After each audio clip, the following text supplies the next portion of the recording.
Last chance please. पैसे मारो मुंह पे। अरे ओ जी काटेगा चोरी का, क्यों सर पचड़ रहा बेचारी के। This is none of your business, okay? भाई पढ़े लिखे हाँ शक्ल तबे सक जेंटल को नी रहे।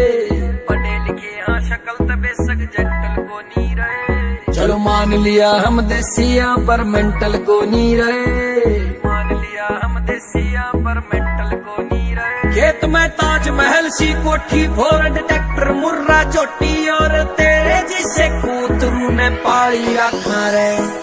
जेड ब्लैक शीशे गाड़ी काली रखा रे। लोड बत्ती बोरिए दो नाली रखा रे। भैया जिसे यार जान देने भी त्यार। Last chance please. पैसे मारो मुंह पे। अरे ओ जी काटेगा चोरी का, क्यों सर पचड़ रहा बेचारी के।